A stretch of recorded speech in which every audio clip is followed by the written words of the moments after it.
Hey there, night owls and Family Guy fanatics. If you're scrolling through YouTube at 3 in the morning looking for something to help you drift off to dreamland, you've stumbled upon the perfect video. Tonight we're diving deep into the bizarre, hilarious, and sometimes completely unhinged world of Family Guy with some truly wild facts that'll either lull you to sleep or keep you wide awake wondering how Seth MacFarlane's mind actually works.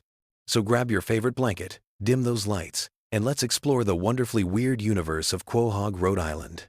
Trust me, by the end of this journey through Family Guy's most fascinating secrets, you'll either be peacefully snoozing or have a whole new appreciation for just how crazy this show really gets.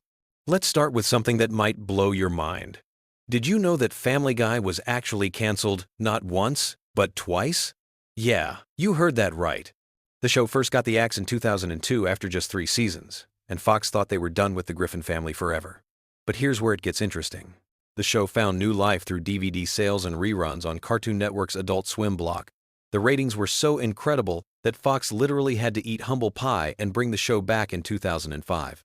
Then, believe it or not, they canceled it again in 2007, only to reverse that decision just months later. Talk about a roller coaster relationship between a network and a show. Speaking of relationships, let's talk about the voice behind our favorite talking baby, Stewie Griffin. Seth MacFarlane doesn't just voice Stewie, he also voices Brian, Peter, Glenn Quagmire, and several other characters. But here's the kicker. MacFarlane based Stewie's voice on the accent of English actor Rex Harrison, who you might know from the classic musical My Fair Lady. Yeah, that sophisticated, slightly pompous British accent that makes Stewie sound like an evil mastermind. It's straight from a Broadway legend. MacFarlane has said in interviews that he wanted Stewie to sound like an old-school English gentleman, which makes it even funnier when this supposedly refined character is plotting world domination from his crib. Now, if you think the show pushes boundaries on television, you should hear about some of the stuff that never made it to air. The writers and animators have created countless scenes, jokes, and entire storylines that were deemed too controversial even for Family Guy's standards. And considering what does make it onto television, that's really saying something. There's apparently an entire vault of unused content that could probably fill several seasons worth of episodes. Some of these rejected bits have made their way onto DVD releases as deleted scenes, but many remain locked away forever, too wild even for the show known for having no limits. Here's something that might surprise you about the show's production process. Unlike many animated series that plan out entire seasons in advance, Family Guy often operates more like a live-action sitcom. The writers frequently come up with ideas on the spot, and episodes are sometimes completely rewritten just weeks before they're supposed to air. This spontaneous approach explains why the show can feel so fresh and unpredictable, but it also leads to some pretty intense crunch times for the animation team. Imagine trying to animate complex scenes with just days to spare before broadcast. Let's dive into some character secrets that most fans never realize. Brian the dog, everyone's favorite intellectual canine, was originally supposed to be just a regular pet. In the original concept, Brian was going to be a typical dog who couldn't talk and would just bark and fetch like any normal household pet. Seth MacFarlane decided to make him a talking character at the last minute, and thank goodness he did, because Brian's philosophical conversations and sarcastic wit have become some of the show's most memorable moments. It's wild to think that one of the most complex characters almost didn't have a voice at all. The show's animation style has some fascinating secrets too. Those seemingly simple character designs actually take an enormous amount of work to create. Each character has hundreds of different facial expressions and poses that animators can mix and match. Stewie alone has over 300 different mouth positions just for speaking different sounds. The animators have to keep track of all these variations to maintain consistency across episodes. It's like having a massive digital puppet show where every single movement has to be carefully orchestrated. Here's a fact that might make you appreciate the show's music even more. Seth MacFarlane isn't just the creator, writer, and voice actor for multiple characters. He's also a legitimate recording artist who's released several albums of traditional pop standards. His musical background heavily influences the show, which is why you'll notice that Family Guy has more musical numbers than most animated comedies. Those elaborate song and dance sequences aren't just thrown in for laughs. They're crafted by someone who genuinely understands musical theater and classic American songbook traditions. The show's cultural impact goes way beyond just entertainment. Family Guy has actually influenced real-world events and conversations. Politicians have referenced the show in speeches.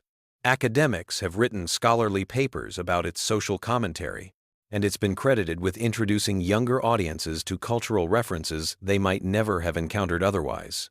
Think about how many classic movies, TV shows, songs, and historical events you first learned about through a Family Guy cutaway gag. The show serves as this weird cultural bridge between different generations of entertainment. Now let's talk about some of the show's most controversial episodes and why they're so memorable. The writers have never shied away from tackling sensitive subjects, and sometimes their approach has sparked genuine debates about comedy, censorship, and social responsibility. Some episodes have been pulled from rotation, others have been edited for different markets, and a few have become legendary among fans, specifically because they push things too far. This willingness to court controversy has kept Family Guy relevant for over 2 decades, even as television landscape has changed dramatically around it. The voice acting process for Family Guy is unlike anything you'd expect. Seth MacFarlane often records multiple characters in the same session, essentially having conversations with himself. He'll record Peter's lines, then immediately switch to Brian's voice to respond, then jump to Stewie for the next exchange. Watching him work in the recording booth is apparently like witnessing someone with multiple personality disorder having a very organized conversation with themselves. Other voice actors have said it's both impressive and slightly unsettling to watch. Here's something that connects to the show's longevity. Family Guy has aired over 400 episodes, making it one of the longest-running animated series in television history. To put that in perspective, if you watched every single episode back-to-back, you'd be sitting there for more than 150 hours straight. That's almost a full week of continuous Family Guy content. The show has literally created enough material to entertain someone for an entire week without sleeping, eating, or taking a single break. The show's international versions reveal some fascinating cultural differences. Family Guy is broadcast in dozens of countries, and each version has to navigate different censorship standards and cultural sensitivities. In some countries, entire jokes are replaced with completely different content. In others, characters' names are changed, and certain running gags are modified to make sense to local audiences. There are versions of Family Guy where the cultural references are so different that they're essentially completely different shows with the same characters. Let's explore some behind-the-scenes drama that most fans never hear about. Like any long-running show, Family Guy has had its share of creative disagreements, contract disputes, and personality conflicts. Seth MacFarlane has been very public about his occasional frustrations with the show, even stepping back from day-to-day involvement for several seasons. There have been disputes over storylines, character development, and the general direction of the show. Some former writers and voice actors have shared stories about heated arguments in writers' rooms and recording sessions that had to be stopped because of creative differences. The show's merchandising empire is absolutely massive, but some of the most interesting products never made it to market. There have been proposed Family Guy video games, theme park attractions, and even a planned Broadway musical that would have featured the Griffin family in live-action musical theater. The legal and logistical challenges of adapting animated characters for different mediums have killed dozens of potential projects over the years. Imagine walking through a Family Guy theme park, or watching actors in Peter and Lois costumes singing on Broadway. Here's a production secret that reveals how much work goes into each episode. A single 22-minute episode of Family Guy requires approximately 8 months to complete from initial concept to final broadcast. The process involves dozens of writers, voice actors, animators, sound engineers, and editors. Every single frame is reviewed multiple times. Every joke is analyzed and often rewritten. And every visual gag is carefully planned and executed. What looks like simple animation on screen represents thousands of hours of collaborative creative work. The show's relationship with censorship has created some legendary stories. There are episodes that exist in multiple versions, with different levels of content depending on when and where they're broadcast. The uncensored DVD versions of some episodes contain jokes and scenes that have never been seen on television. Meanwhile, daytime reruns are edited so heavily that some episodes are barely recognizable. The writers have learned to create content in layers, knowing that different versions will need different levels of editing for different audiences. Family Guy's influence on internet culture deserves its own discussion. The show has generated countless memes, viral videos, and online discussions. Certain episodes have become legendary specifically because of how they're shared and referenced online. The show's cutaway gag format translates perfectly to social media, where short, punchy jokes can be easily shared and remixed. Some Family Guy moments have become more famous as internet memes than they ever were as television content. The voice acting talent that has appeared on Family Guy reads like a who's who of entertainment. Celebrities often jump at the chance to appear on the show, sometimes playing themselves, sometimes voicing original characters. The guest star list includes everyone from major Hollywood actors to political figures to professional athletes. Some celebrities have become recurring characters, while others have appeared just once but created memorable moments that fans still talk about years later. Here's something that might change how you watch the show. Many of the seemingly random cutaway gags are actually carefully constructed references to specific movies, TV shows, or historical events. The writers spend considerable time researching these references to make sure they're accurate, even when they're being completely absurd. There are entire databases that catalog every cultural reference in every episode, and the depth of knowledge required to understand all the jokes is honestly staggering. The show's animation has evolved significantly over its run, but not always in ways you might expect. While the overall character designs have remained consistent, the background art, lighting effects, and scene composition have become much more sophisticated. Early episodes look almost primitive compared to recent ones, but the evolution has been so gradual that most viewers don't notice. Comparing the pilot episode to current episodes is like looking at completely different shows that happen to use the same characters. Family Guy's impact on other animated shows cannot be overstated. The success of Family Guy paved the way for countless other adult animated comedies, from American Dad to Rick and Morty to BoJack Horseman. The show proved that animated comedies could tackle adult themes and attract mature audiences, opening up an entire genre that barely existed before.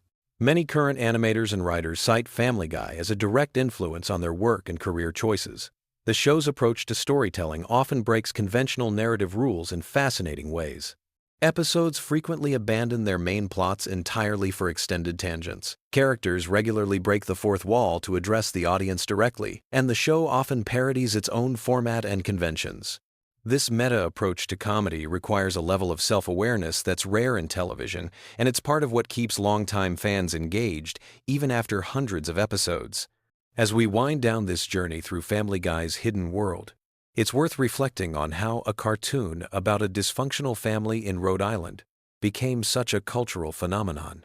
The show succeeds because it taps into something fundamentally human about finding humor in chaos, about laughing at things that probably shouldn't be funny, and about the strange comfort of familiar characters behaving in completely unpredictable ways. Whether you're drifting off to sleep or wide awake thinking about animated comedy theory, Family Guy continues to surprise, offend, entertain, and occasionally enlighten its audience after more than 20 years on the air. The show's ability to constantly reinvent itself while maintaining its core identity is perhaps the most impressive fact of all. Sweet dreams, and remember, somewhere in Quahog, the Griffin family is probably getting into trouble that's even weirder than anything we've discussed tonight. The chaos never really stops. And somehow, that's exactly what makes it so perfect for helping restless minds finally find peace. Until next time, sleep tight and don't let the giant chicken nightmares bite. Picture this. You're lying in bed, ready to drift off, and someone mentions Family Guy facts. Suddenly, your brain lights up like a Christmas tree, and sleep becomes impossible. Well, tonight, we're embracing the chaos with the most bizarre, hilarious, and downright shocking facts about everyone's favorite dysfunctional animated family. So get comfortable, because these Family Guy secrets are about to blow your mind. Let's start with something that'll make you question everything you thought you knew about the show. Family Guy was actually canceled not once, but twice by Fox. The first time was in 2002 after just 3 seasons. But here's where it gets wild. The show's resurrection had nothing to do with critical acclaim or network executives suddenly realizing their mistake.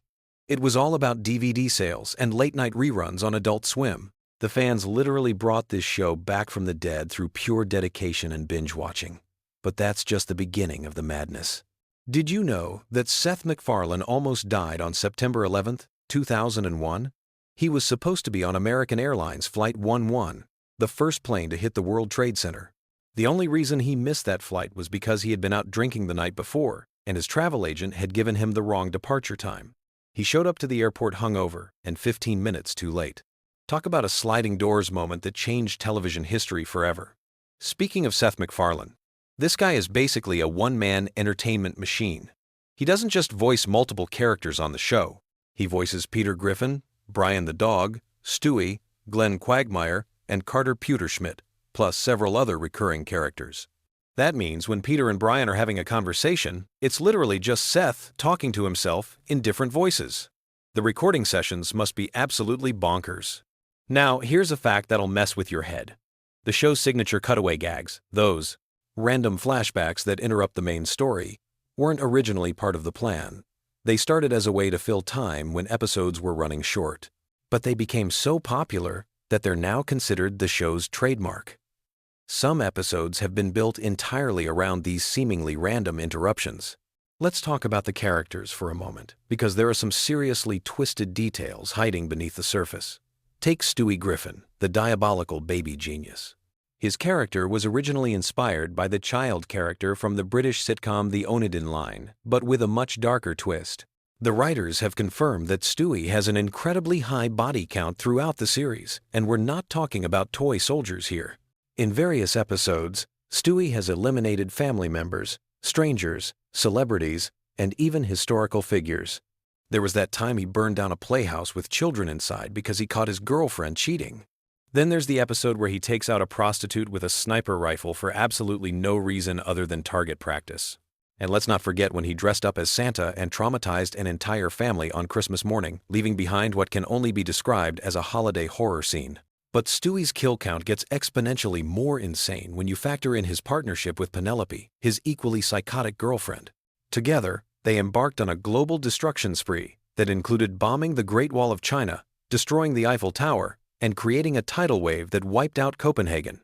When you add up all the casualties from their international terrorism campaign, we're talking about millions of victims. This baby character has technically committed genocide multiple times. The really disturbing part is how casually the show treats these mass casualty events. They're played for laughs, but when you actually sit down and think about the implications, Stewie Griffin might be one of the most prolific fictional killers in television history. And he's supposed to be a one-year-old baby. Moving away from the murder and mayhem, let's dive into some behind-the-scenes secrets that are equally fascinating. The show's animation style has evolved dramatically over the years, but not always in ways you'd expect. The early seasons were animated using traditional cell animation techniques, but the show switched to digital animation in later seasons. However, they deliberately kept certain imperfections in the animation to maintain that slightly rough, hand-drawn aesthetic that fans loved. Here's something that'll surprise you about the voice acting. Several major celebrity guest stars have appeared on the show, but many of them recorded their lines over the phone or via video call. This means some of your favorite celebrity cameos were literally phoned in, quite literally. The production team became masters at making these remote recordings sound like they were recorded in the same studio as the main cast. The show's musical numbers are another hidden gem of complexity. Seth MacFarlane, being a professional singer himself, often performs the songs live with a full orchestra. Those elaborate musical sequences you see in episodes aren't just animated afterthoughts. They're often recorded with full big band arrangements, complete with brass sections and professional backup singers. The amount of production value that goes into a 3-minute cartoon musical number rivals what you'd see in actual Broadway shows. But here's where things get really weird with the show's continuity. Family Guy exists in a universe where almost anything can happen, and the writers take full advantage of this freedom. Characters die and come back to life regularly. The family has traveled through time, met their alternate universe selves, and even broken the fourth wall to acknowledge that they're cartoon characters. This narrative flexibility allows for some truly bizarre storylines that would be impossible in live-action television. One of the most mind-bending aspects of the show is how it handles character development, or rather, how it deliberately avoids it. Unlike most long-running series where characters grow and change over time, Family Guy operates on what's essentially a reset button philosophy. No matter what happens in an episode, everyone goes back to their baseline personalities by the next episode. This means Peter can learn valuable life lessons, die, get married again, become president, or transform into a completely different person, and none of it matters the following week. This approach extends to the show's relationship with its own mythology. Remember when Brian died and was replaced by a new dog named Vinny? The fan outrage was so intense that the writers brought Brian back to life just a few episodes later. But rather than pretend the death never happened, they incorporated the resurrection into the show's time travel mythology. It's this kind of meta-storytelling that keeps fans constantly guessing about what's real and what's just another throwaway gag. The cultural impact of Family Guy extends far beyond just being a popular cartoon. The show has influenced internet meme culture in ways that most people don't even realize. That "oh no" chicken fight scene between Peter and the giant chicken has become a template for depicting extended, over-the-top cartoon violence. The "it insists upon itself" quote about The Godfather has become shorthand for pretentious film criticism. And don't even get me started on how many internet arguments have been settled by simply posting a Family Guy cutaway gag. But perhaps the most fascinating aspect of the show is how it serves as a time capsule for American pop culture over the past 2 decades. Episodes from the early 2000s are filled with references to celebrities, movies, and cultural phenomena that were huge at the time but have since been forgotten. Watching old episodes is like taking a trip through a museum of pop culture history, complete with all the embarrassing fashion choices and forgotten scandals. The show's approach to controversial topics has always been deliberately provocative. The writers seem to take a perverse pleasure in pushing boundaries and seeing how far they can go before someone complains. But here's the thing that's often overlooked. Beneath all the shock value and offensive humor, the show actually has a surprisingly progressive worldview on many social issues. It just packages that progressivism in such outrageous wrapping that people miss the actual message. Take the character of Brian, the family dog. On the surface, he's just a talking dog who drinks martinis and has pretensions of being an intellectual.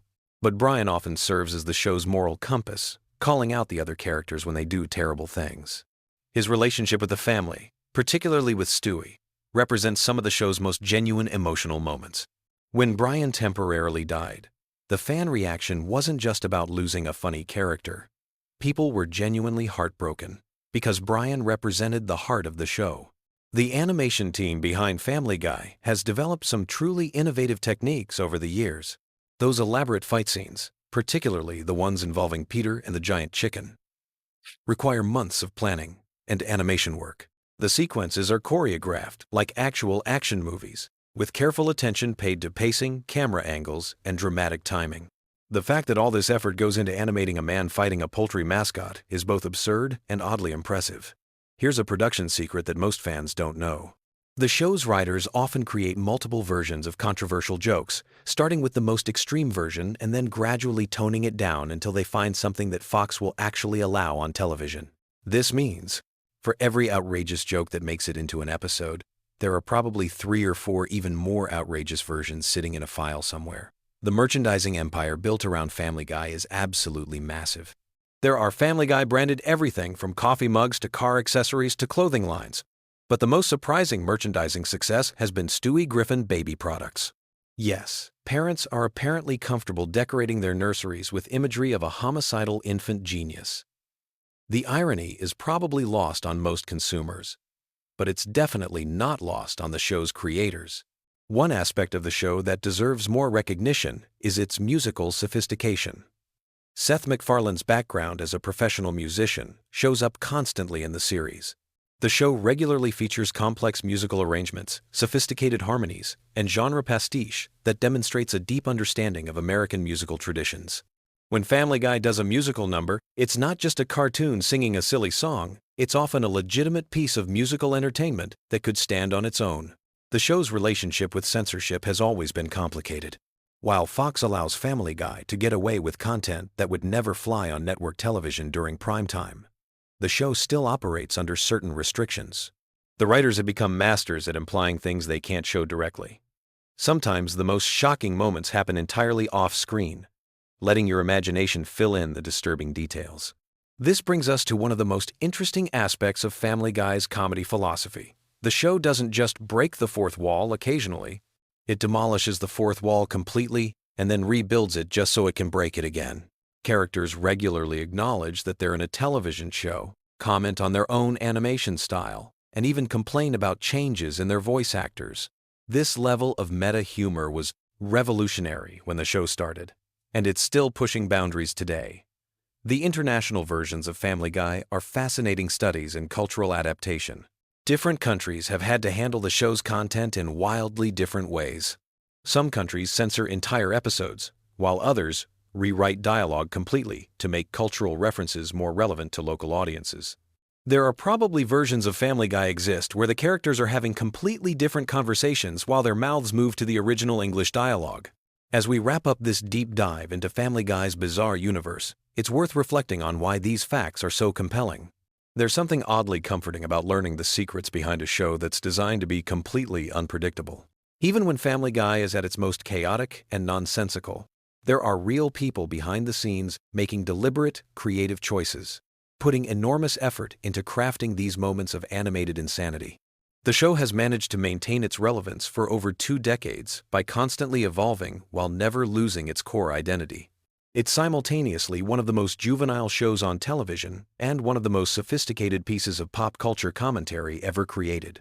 That contradiction is probably the most Family Guy thing of all. So the next time you're channel surfing and stumble across a Family Guy rerun, remember that you're not just watching a cartoon about a dysfunctional family. You're experiencing a complex piece of entertainment that represents millions of hours of creative work, countless cultural references, and enough behind-the-scenes drama to fill several seasons of reality television. Sweet dreams, and may your Family Guy nightmares be filled with giant chicken fights and Stewie's diabolical laughter echoing through your subconscious. Hey there, night owls and Family Guy fanatics! If you're settling in for some bedtime content about everyone's favorite dysfunctional animated family, you've come to the right place. Tonight we're diving deep into the Griffin household with some fascinating facts that'll either help you drift off peacefully or keep you up thinking about just how wild this show really gets. Now, before we jump into our relaxing journey through Quahog, let me ask you something. Have you ever really stopped to think about how Family Guy has been part of our lives for over 2 decades?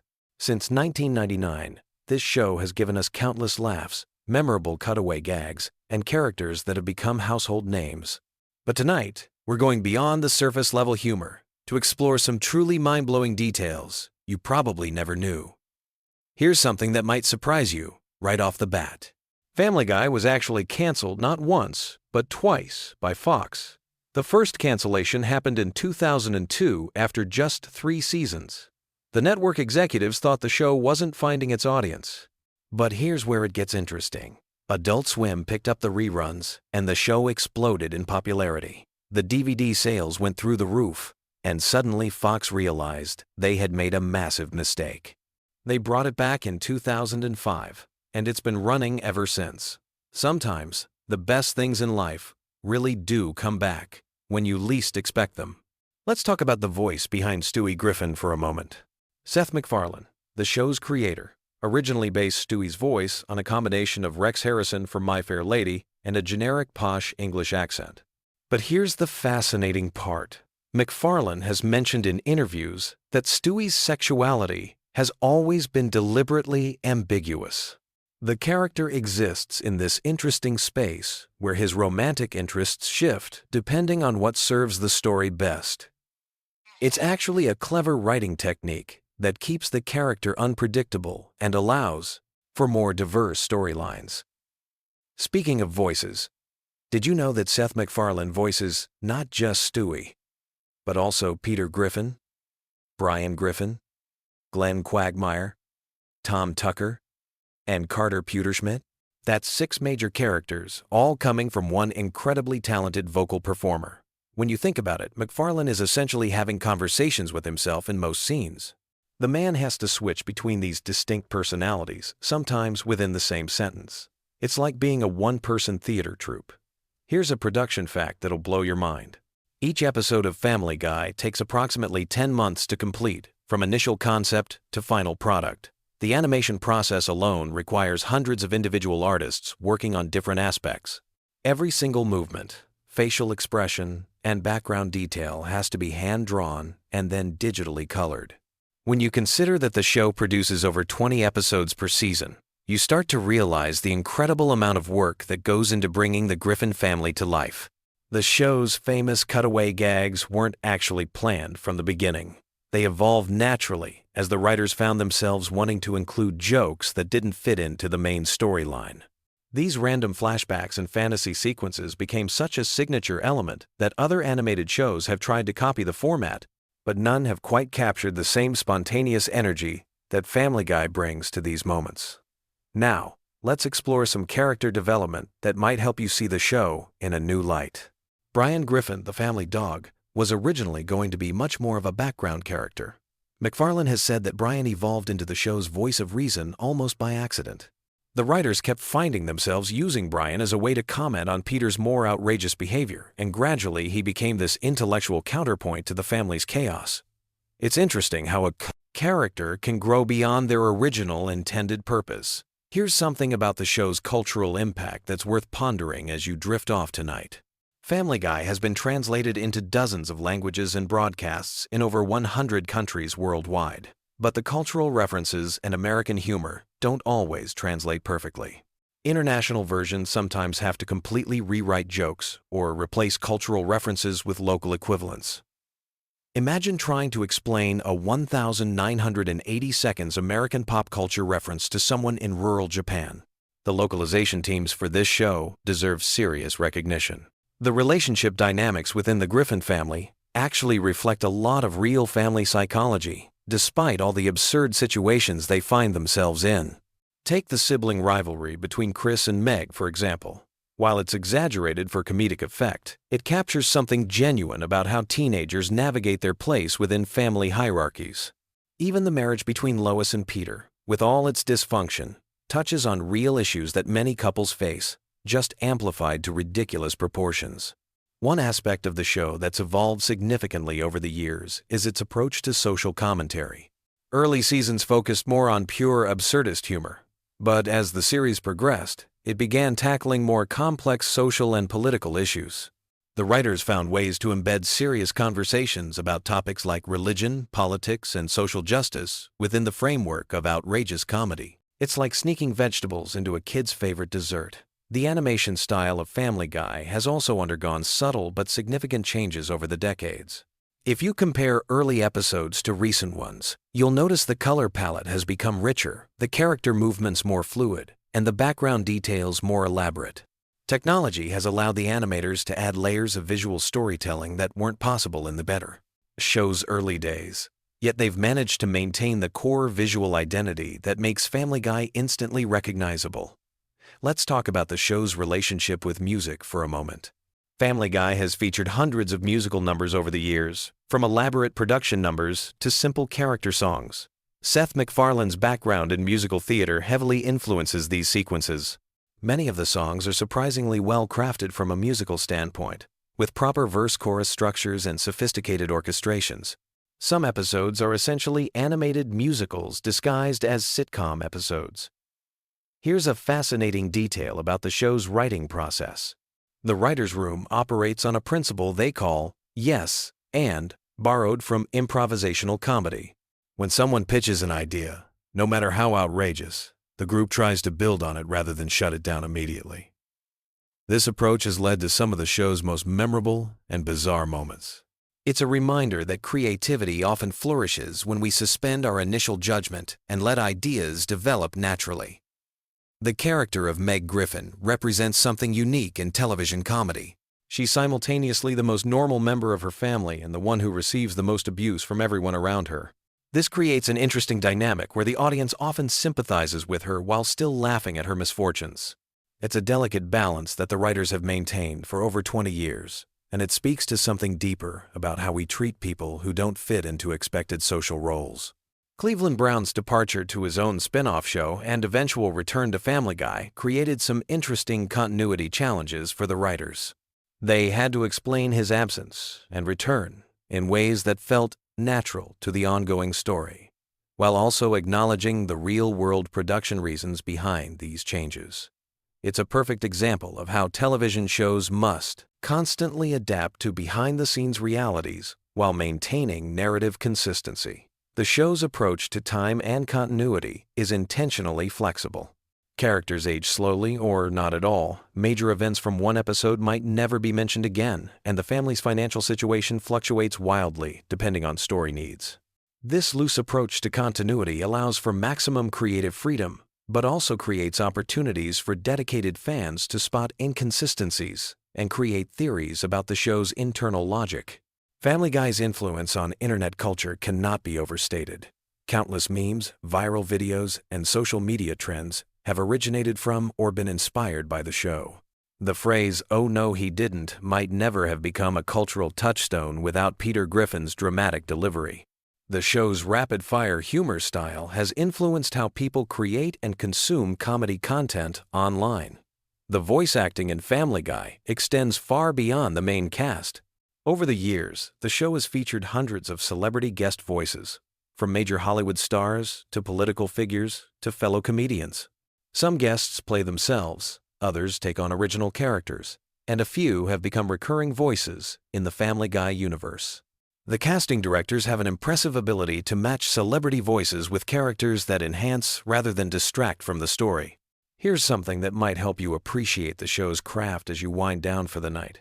The timing of Family Guy's comedy is incredibly precise. Voice actors don't just deliver lines. They perform them with specific rhythms and pauses that maximize comedic impact. The editors then fine-tune these performances, sometimes adjusting timing by fractions of seconds to hit the perfect comedic beat. It's a level of precision that most viewers never consciously notice but definitely feel. The show's relationship with censorship has evolved significantly since its early days. Standards and practices for television have changed, allowing Family Guy to push boundaries that would have been impossible in its first seasons. At the same time, the writers have developed more sophisticated ways to be provocative without simply relying on shock value. It's an interesting case study in how creative people adapt to changing cultural standards while maintaining their artistic voice. As we near the end of our journey through these Family Guy facts, consider how the show has managed to remain relevant across multiple generations of viewers. People who watched the show as teenagers in the early 2000s are now watching it with their own children. The humor that resonates with different age groups varies, but there's something universal about the Griffin family's chaotic energy that transcends generational boundaries. The production team behind Family Guy has created what amounts to a small animation empire. The success of the main show led to spin-offs, specials, video games, merchandise, and even live concert tours featuring the show's music. From a business perspective, Family Guy demonstrates how a creative property can expand far beyond its original medium while maintaining its core identity. Finally, as you settle in for sleep tonight, remember that Family Guy represents something special in the landscape of American entertainment. It's a show that dares to be completely ridiculous while occasionally touching on profound truths about family, society, and human nature. Whether you're a longtime fan or someone who just discovered the show, there's something comforting about knowing that somewhere in the fictional town of Quahog, the Griffin family is probably getting into some new absurd adventure. The next time you watch Family Guy, you might find yourself noticing details you never saw before, appreciating the craft behind the chaos, or simply enjoying the comfort of familiar characters doing wonderfully unpredictable things. Sometimes the best. Entertainment doesn't try to change your life. It just makes the everyday world a little more interesting and a lot more fun. Sweet dreams, and remember, tomorrow's another day in Quahog, and there's always another ridiculous adventure waiting just around the corner. Whether you're Team Peter, Team Brian, or even Team Meg, the Griffin family will be there whenever you need a laugh or just want to escape into a world where anything can happen, and usually does. Picture this. It's 2 in the morning. You're tossing and turning, unable to fall asleep. Your mind is racing with thoughts about tomorrow's responsibilities, that awkward conversation from 3 weeks ago, and whether you left the stove on. What you need isn't another meditation app or white noise machine. You need something perfectly mundane, yet oddly fascinating. You need random Family Guy facts that will occupy just enough of your brain to let sleep creep in without being so exciting that they keep you awake. Tonight we're diving into the wonderfully weird world of Quahog, with facts so specific and delightfully pointless that they'll have you drifting off faster than Peter Griffin at a feminist poetry reading. Let's start with something that sounds completely made up but is absolutely real. The chicken fights between Peter Griffin and Ernie the Giant Chicken have collectively lasted over 20 minutes of screen time across all episodes. 20 minutes. That's longer than most sitcom episodes dedicate to their main plot. These epic battles began over something so ridiculously petty that it perfectly encapsulates the show's absurdist humor. An expired coupon. Not a life-changing amount of money, not a family heirloom, but a piece of paper that saves you maybe 50 cents on chicken feed. Yet this trivial dispute has spawned some of the most elaborate and destructive fight sequences in television history. The creators didn't plan for these fights to become a recurring element. The first chicken fight was supposed to be a one-off gag, but audience response was so positive that it became a signature element of the show. Each subsequent battle had to top the previous one in terms of scope and destruction. They've fought in the streets, crashed through buildings, battled in the sky, and even taken their conflict underwater. The animators spend weeks choreographing these sequences, treating them with the same attention to detail that major studios reserve for blockbuster action films. Here's something that might surprise you about the show's production process. Every episode of Family Guy requires approximately 15,000 individual drawings. In the digital age, this seems almost quaint, but the show maintains a hand-drawn aesthetic that demands incredible attention to detail. Each character's movement, each facial expression, each background element starts as a pencil sketch. The animators have developed shortcuts and techniques over the years, but the fundamental process remains surprisingly labor-intensive. The voice actors record their lines before any animation begins, which means the animators have to match the drawings to the vocal performances rather than the other way around. This creates some interesting challenges. Seth MacFarlane voices multiple characters, and he often has conversations with himself during recording sessions. The sound engineers have become experts at seamlessly blending these multi-character performances, creating the illusion that Peter, Brian, and Stewie are actually in the same room talking to each other. Speaking of voices, here's a fact that demonstrates just how integral Seth MacFarlane is to the show's DNA. He voices 4 main characters, plus dozens of recurring characters and one-off personalities. When he temporarily stepped back from the show to focus on other projects, the producers seriously considered ending Family Guy rather than recasting his roles. They eventually found ways to work around his reduced availability, but it highlighted how deeply connected the show is to MacFarlane's specific vocal talents and comedic sensibilities. The show's relationship with censorship has produced some genuinely bizarre situations over the years. There are jokes that were cut from the television broadcast but restored for DVD releases, creating alternate versions of episodes that exist in different formats. Some episodes have different running times, depending on where and how you watch them. The censors have made requests that seem arbitrary to outside observers. Violence is often acceptable, but certain types of language or visual gags get flagged for removal. This has led to some creative workarounds by the writing team. They've developed a sort of code for getting controversial material past the censors. Sometimes they'll include an extremely offensive joke that they know will be rejected, making their actually intended joke seem mild by comparison. It's a psychological negotiation tactic that has become part of their standard writing process. Here's something that sounds like trivia, but actually reveals something profound about how the show is made. The writer's room keeps a collection of rejected joke ideas that they call the too weird pile. These aren't jokes that are too offensive or inappropriate, but rather concepts that are so strange or specific that they don't fit into any episode. Occasionally, they'll build an entire storyline around one of these orphaned ideas, which explains why some episodes feel like fever dreams that shouldn't work but somehow do. The show's approach to celebrity cameos is more strategic than it might appear. When famous people appear as themselves, they're usually playing exaggerated versions of their public personas rather than trying to seem likable or relatable. The writers deliberately lean into whatever characteristic or controversy that celebrity is known for, creating appearances that feel more like roasts than typical guest spots. This approach has occasionally caused problems when celebrities change their minds about how they want to be portrayed, leading to last-minute script changes or even canceled episodes. Family Guy's relationship with its own continuity is fascinatingly inconsistent. The writers will sometimes reference events from episodes that aired years earlier, demonstrating that they do pay attention to their own history. But they'll just as often completely ignore or contradict previously established facts about the characters or their world. This isn't laziness or poor planning, but rather a deliberate choice to prioritize individual episode quality over series-long consistency. The animation team has developed a visual shorthand for different types of scenes that regular viewers might not consciously notice but definitely feel. Flashback sequences use slightly different color palettes and animation techniques. Dream sequences have their own visual language.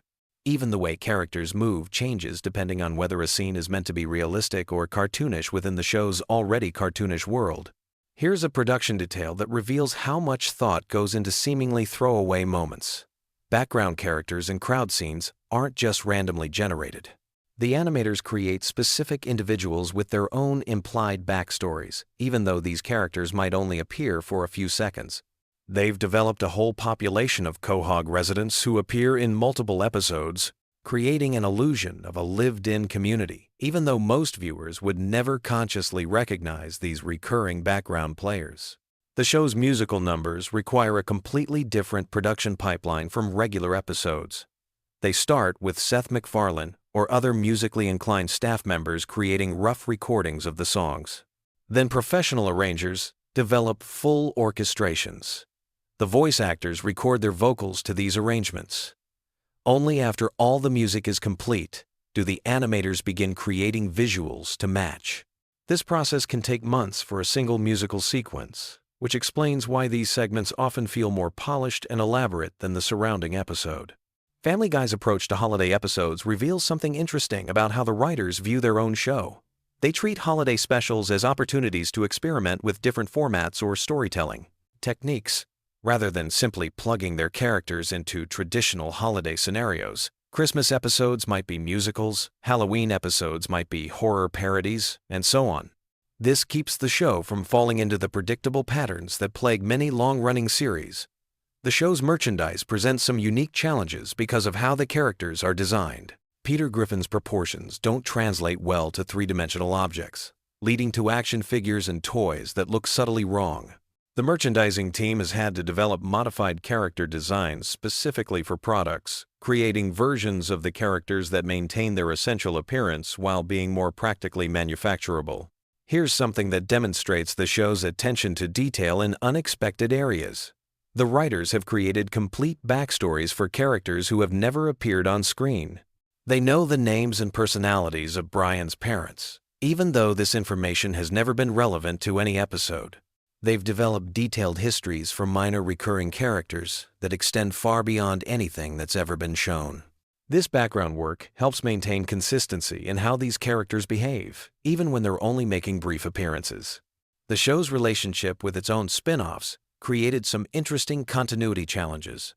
When the Cleveland show was in production, storylines had to be coordinated between writing teams to ensure that Cleveland's appearances on Family Guy didn't contradict what was happening on his own show. This led to some awkward scheduling situations where episodes had to be rewritten or delayed to maintain consistency across both series. Family Guy's approach to celebrity deaths has evolved over the years in response to changing cultural sensitivities. Early episodes would sometimes include jokes about recently deceased public figures, but the writers now generally avoid this territory. Unless enough time has passed for such references to feel like historical commentary rather than current events humor. This self-imposed guideline has prevented some potentially awkward situations where episodes would have aired shortly after unexpected celebrity deaths. The show's animators have developed specialized techniques for different types of scenes that regular viewers probably don't notice but contribute to the overall viewing experience. Fight scenes use different frame rates and animation principles than dialogue scenes. Fantasy sequences might employ completely different artistic styles. The animators treat each type of scene as requiring its own approach, making Family Guy more visually diverse than many people realize. Here's a fact that illustrates how deeply the show has embedded itself in popular culture. The writers receive hundreds of suggestions from fans every week, ranging from episode ideas to character suggestions to complaints about plot inconsistencies. While they can't use fan-submitted ideas for legal reasons, these communications help them understand how their audience perceives the show and what elements are most popular or problematic. The show's approach to social media and internet culture has changed dramatically over its run. Early episodes barely acknowledge the existence of the internet, while recent seasons treat social media and online culture as fundamental aspects of modern life. The writers have had to learn new forms of humor and reference that didn't exist when the show began, essentially evolving their comedy style to match changing technology and communication patterns. Family Guy's international versions present fascinating translation challenges. Jokes that rely on American cultural references or wordplay often can't be directly translated, leading to completely different jokes in dubbed versions. Some countries have created culturally specific versions of certain episodes, replacing American references with local equivalents. This has resulted in versions of Family Guy that are almost entirely different shows while maintaining the same basic characters and plotlines.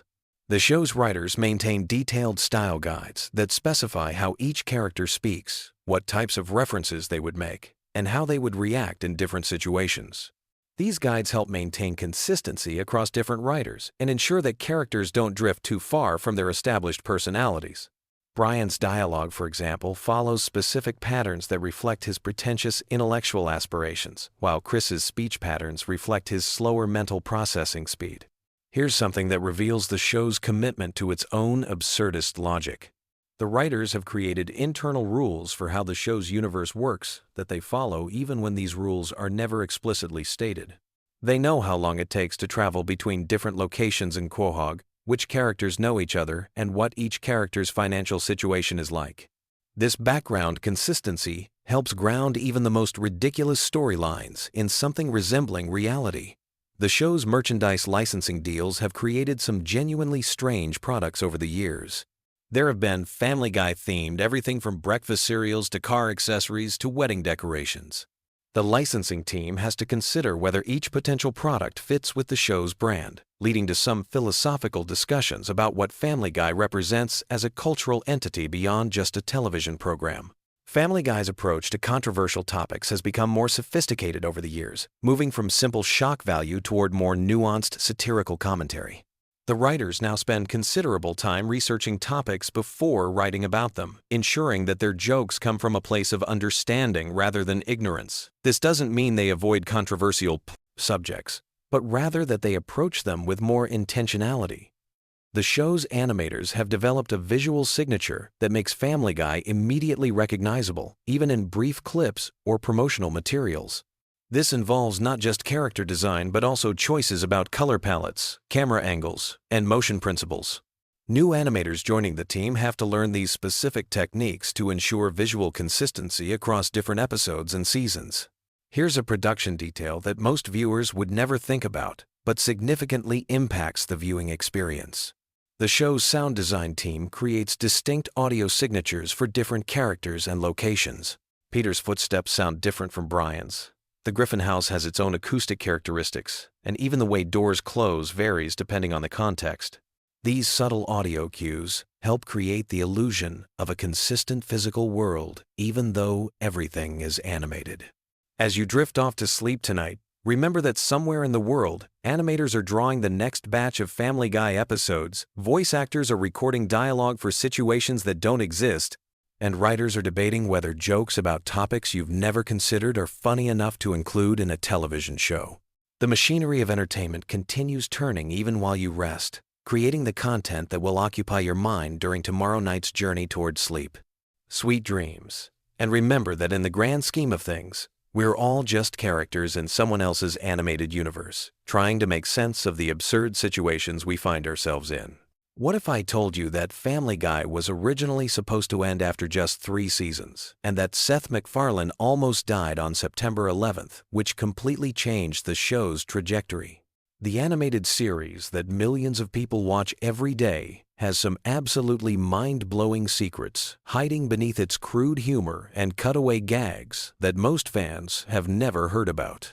I've spent countless hours diving deep into the production history, behind-the-scenes drama, and hidden connections that make Family Guy one of the most fascinating shows on television.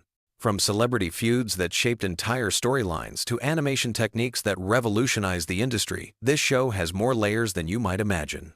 Let me take you on a journey through the most incredible Family Guy secrets that will completely change how you watch the show. We're going to uncover everything from the real-life inspirations behind your favorite characters to the corporate battles that almost killed the series multiple times. Trust me, by the end of this video, you'll never look at Stewie, Peter, or even Brian the same way again. First, let's talk about something that literally saved Seth MacFarlane's life and indirectly saved Family Guy from never existing. On September 11th, 2001, MacFarlane was supposed to be on American Airlines Flight 11, the first plane that hit the World Trade Center. He had a ticket and was scheduled to fly from Boston to Los Angeles that morning. The only reason he survived was because his travel agent gave him the wrong departure time, telling him the flight left at 8:15 when it actually left at 7:45. MacFarlane overslept, arrived at the airport, and discovered he had missed his flight by just 10 minutes. He was initially frustrated about missing the flight and having to reschedule his meetings in Los Angeles. It wasn't until he was sitting in the airport waiting area that he saw the news reports and realized the plane he was supposed to be on had crashed into the North Tower. This near-death experience profoundly impacted MacFarlane's approach to Family Guy. The show's later seasons began incorporating more political commentary and social satire, partly because MacFarlane felt he had been given a second chance to use his platform meaningfully. The controversial episodes that tackle everything from religion to politics can be traced back to this life-changing moment when MacFarlane realized how fragile life really is. But that's just the beginning of Family Guy's incredible origin story. The show itself was born from MacFarlane's college thesis film at the Rhode Island School of Design. He created a 9-minute animated short called The Life of Larry, featuring a character named Larry Cummings, who was essentially a prototype for Peter Griffin. The animation was crude, the jokes were simpler, but the DNA of Family Guy was already there. What's absolutely fascinating is that MacFarlane submitted this college project to the animation studio Hanna-Barbera, and they were so impressed they hired him immediately. He was just 22 years old and suddenly found himself working on shows like Johnny Bravo and Cow and Chicken. But MacFarlane had bigger dreams for his Larry character. He spent 2 years developing and refining the concept, eventually creating another short film called Larry and Steve, which featured the first appearance of a Brian-like dog character. This short caught the attention of Fox executives who were desperately looking for animated content to compete with The Simpsons. The network gave MacFarlane an unprecedented deal, making him the youngest executive producer in television history at age 24. The character inspirations go much deeper than most people realize. Peter Griffin wasn't just a random creation. He was actually based on a security guard that MacFarlane knew during his time working at Hanna-Barbera. This security guard had the same loud, obnoxious personality and even shared some of Peter's physical characteristics. MacFarlane has said in interviews that he would observe this guard's behavior and mannerisms, essentially using him as a real-life reference for what would become one of television's most iconic characters. Stewie Griffin's character has an even more complex origin story. Initially, MacFarlane envisioned Stewie as a completely different type of character. In the original concept, Stewie was going to be much more obviously evil and would have actually succeeded in some of his schemes to kill Lois. The character was inspired by the child villain from a 1970 seconds British film, but MacFarlane realized that having a baby actually commit murder would make the show too dark for network television. The decision to make Stewie more ambiguously evil and eventually more sympathetic was one of the best creative choices the show ever made. It allowed the character to evolve over multiple seasons, becoming less focused on matricide and more focused on time travel, world domination, and his complex relationship with Brian. This evolution wasn't planned from the beginning, but happened organically as the writers discovered what worked best for the character. Speaking of Brian, his character represents something unprecedented in animated television. While other shows had featured talking animals, Brian was the first cartoon dog to be treated as a complete intellectual equal to the human characters. MacFarlane made a conscious decision to never explain how Brian learned to talk or why he's so intelligent compared to other dogs in the show's universe. This creative choice was actually controversial within the animation industry because it broke the traditional rules of cartoon logic. Most animated shows establish clear parameters for their fantastical elements, but Family Guy deliberately leaves Brian's abilities unexplained. This ambiguity allows the character to function as both comic relief and serious dramatic foil, depending on what the story requires. The show's distinctive cutaway gag structure wasn't part of the original concept either. In the early episodes, Family Guy followed a more traditional sitcom structure with linear storytelling. The famous random cutaways that interrupt the main plot were actually added later when MacFarlane realized they could use these moments to explore more surreal and experimental types of humor. These cutaways became the show's signature element, but they also created massive production challenges. Each cutaway requires additional character designs, backgrounds, and sometimes entirely different animation styles. A single episode might feature dozens of different mini-scenes that have nothing to do with the main plot, essentially making every Family Guy episode like 3 or 4 different shows combined into one. The voice acting process reveals another fascinating layer of the show's complexity. Seth MacFarlane voices 4 of the main characters: Peter, Brian, Stewie, and Glenn Quagmire. What most people don't realize is that he records all of these voices in different sessions to maintain consistency. He can't switch between the voices quickly enough during regular recording sessions, so each character's dialogue is recorded separately and then edited together. MacFarlane has mentioned that Peter Griffin's voice is the most physically demanding because it requires him to strain his vocal cords to achieve that distinctive gravelly tone. After long recording sessions, MacFarlane sometimes loses his natural speaking voice temporarily because of the physical stress of performing Peter's dialogue. The show's relationship with censorship has created some of the most interesting behind-the-scenes stories in television history. Family Guy pushes boundaries constantly, but there's actually a sophisticated system of negotiations between the writers and network censors. The writers deliberately include jokes that they know will be rejected, using them as bargaining chips to keep the jokes they really want. This strategy has allowed Family Guy to get away with content that would never make it onto other network shows. The censors focus their attention on the obviously problematic material, which gives the writers cover to include more subtle but equally controversial content. It's essentially a game of misdirection that happens during every episode's production process. One of the most significant moments in Family Guy history happened when the show was actually canceled by Fox in 2002 after just 3 seasons. The network executives felt the show was too expensive to produce and wasn't attracting enough viewers in key demographics. This cancellation seemed like the end of the story, but something unprecedented happened next. The show's reruns on Cartoon Network's Adult Swim block became incredibly popular, attracting larger audiences than the original Fox broadcasts had achieved. Simultaneously, the Family Guy DVD sales broke records for animated television releases. Fans were literally buying seasons of a canceled show faster than DVDs of shows that were still in production. This combination of strong cable ratings and exceptional DVD sales convinced Fox to bring Family Guy back from the dead, making it the first canceled series in television history to be revived based primarily on home video performance. The revival created a new business model that other networks began copying, proving that traditional ratings weren't the only way to measure a show's value. The resurrection of Family Guy also changed how the show approached storytelling. When MacFarlane returned to production, he knew the show had been given an unlikely second chance, and this awareness influenced the writing in subtle but important ways.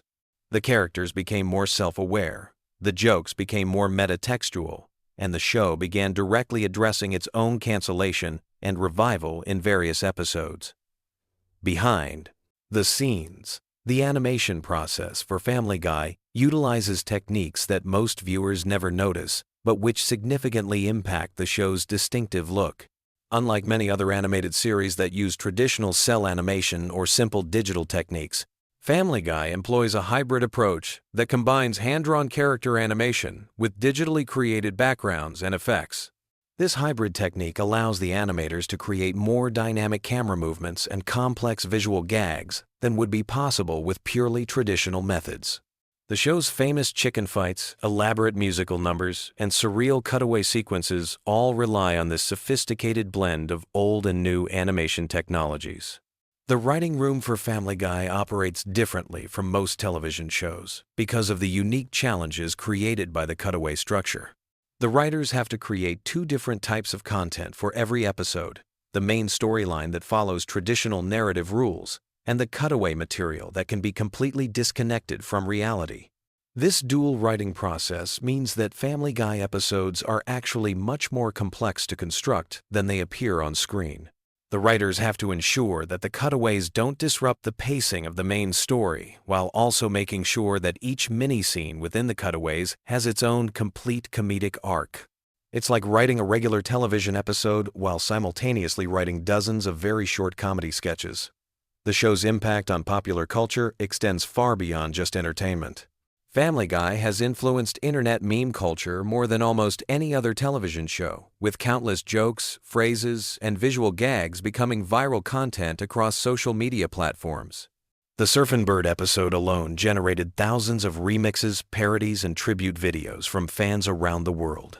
This cultural influence wasn't accidental but resulted from McFarlane's deliberate decision to make the show's humor as quotable and shareable as possible. The cutaway structure naturally creates bite-sized pieces of content that work perfectly for online sharing, essentially making every episode a collection of potential viral moments. The business side of Family Guy reveals how successful the show has become beyond just television ratings. The merchandise empire includes everything from action figures to video games, generating hundreds of millions of dollars in revenue annually. The show's characters have appeared in commercials, theme park attractions, and even academic studies about animation and comedy.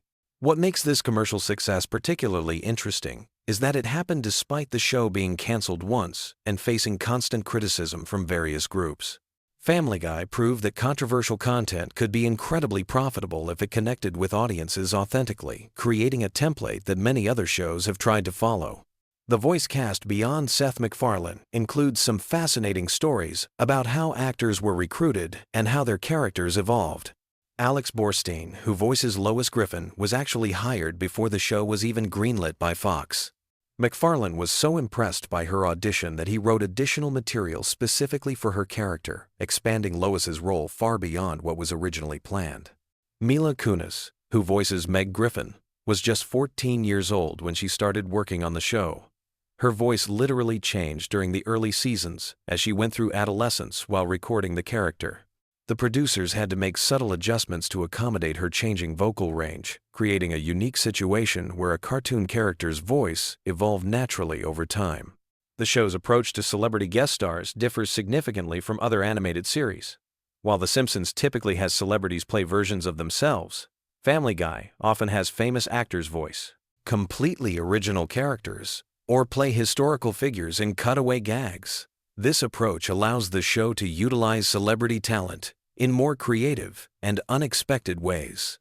Some of the most memorable Family Guy moments feature celebrities doing things they would never do on other shows. Precisely because the animated format and the show's irreverent tone give everyone involved permission to be more experimental. The result is guest performances that often become more famous than the celebrity's live-action work. The international versions of Family Guy reveal how the show's humor translates across different cultures and languages. The cutaway gags often require complete restructuring for international audiences because the references are too specifically American to make sense in other countries. Foreign language versions sometimes feature entirely different jokes that serve the same comedic function but use locally relevant references. This localization process has created dozens of different versions of Family Guy that share the same characters and basic structure, but feature significantly different content.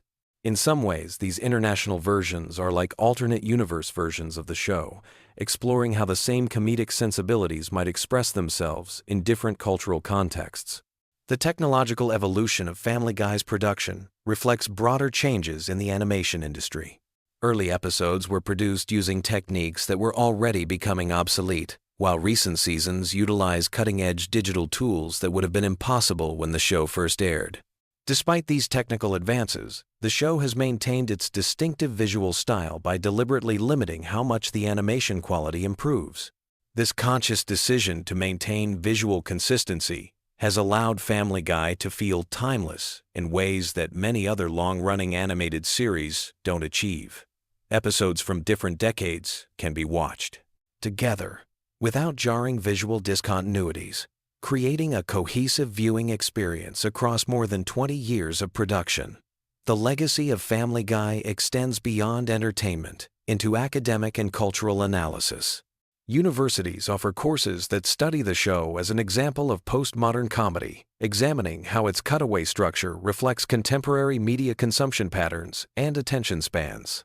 The show has essentially become a case study in how traditional narrative techniques can be deconstructed while still maintaining audience engagement.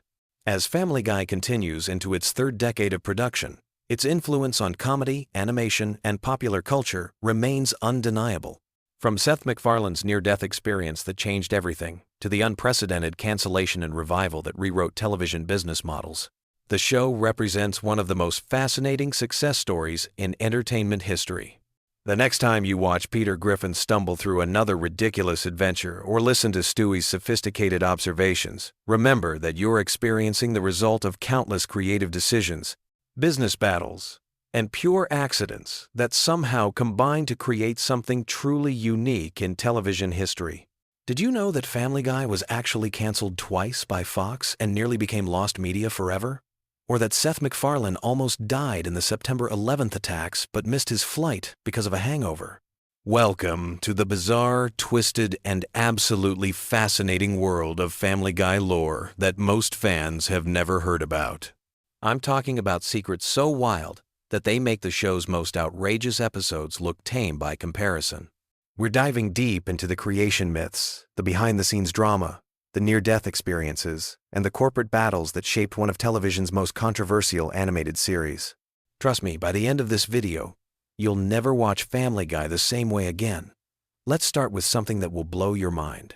Seth MacFarlane, the creator and voice of Peter Griffin, Brian, and Stewie, was supposed to be on American Airlines Flight 1-1 on September 11th, 2001. That's right. The same flight that crashed into the North Tower of the World Trade Center. But here's the crazy part. He overslept because he was hungover from a party the night before and his travel agent had given him the wrong departure time. If he had made that flight, Family Guy would never have existed beyond its first season, and animation history would be completely different. But that's just the beginning of this incredible story. Family Guy has one of the most bizarre resurrection tales in television history. The show premiered in 1999 and was actually performing decently in the ratings, but Fox kept moving it around to different time slots. You know how networks love to do that, right? Well, they moved it so many times that viewers couldn't keep track of when it was on. Eventually, Fox canceled it in 2002 after just 3 seasons. Here's where it gets interesting, though. While the show was dead on television, something magical was happening in the afterlife. Adult Swim picked up the syndication rights and started airing reruns late at night. College students and young adults discovered the show and fell in love with it. At the same time, DVD sales were going through the roof. The first season DVD became one of the best-selling TV show DVDs of all time, and suddenly Fox realized they had made a massive mistake. So in 2005, Fox did something almost unprecedented in television history. They brought back a canceled show based purely on DVD sales and cable reruns. Family Guy became the first show ever to be revived solely because of its success in syndication and home video.